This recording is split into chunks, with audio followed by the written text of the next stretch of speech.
Alright, well, I was gone for 2 weeks there and got a bunch of body work done. You can see most of that ugly orange primer is gone. Um, we did some electrical and engine related work today, pulled out all the spark plugs. They were really coated in thick carbon, so we're going to go ahead and replace all those along with the plug wires. Were just completely trashed.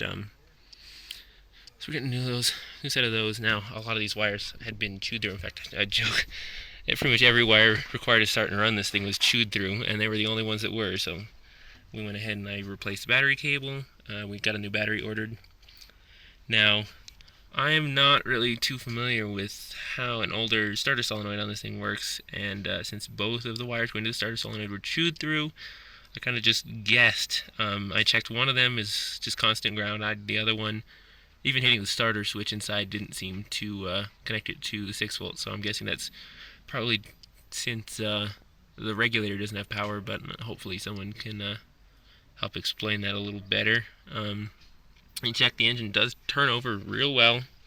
All the rockers move, no stuck lifters or anything, which from what I've heard is not uncommon. We got started working on replacing some of the wires.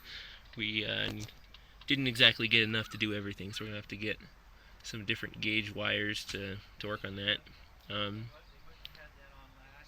But as you can see, we pulled the radiator out and everything to get that all cleaned up, and we couldn't even get down to turn the engine over without pulling the radiator out, and since it was really filthy, we figured we'd go ahead and do that. So that's out. So hopefully tomorrow we'll have the battery and new spark plugs and wires, and we'll work on getting a lot of this. I'm not too comfortable trying to hook up a battery with just all this. This wire is just, most of the sheathing on it's gone. So I want to go ahead and at least tape it all up.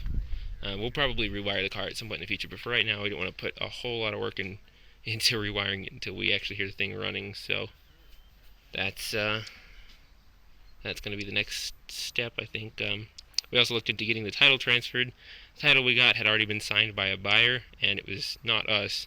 So we used the white pages to find the guy who had bought the car last, and we drove down to the address listed for the guy's name, and we ended up talking to him. It sounds like we're going to be able to get the title signed over, so that's fantastic. I know that was something we were definitely concerned about.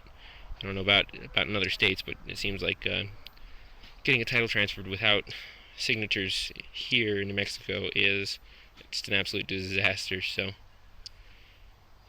like I said, we'll probably be out here working on this again tomorrow, and I'll make another video.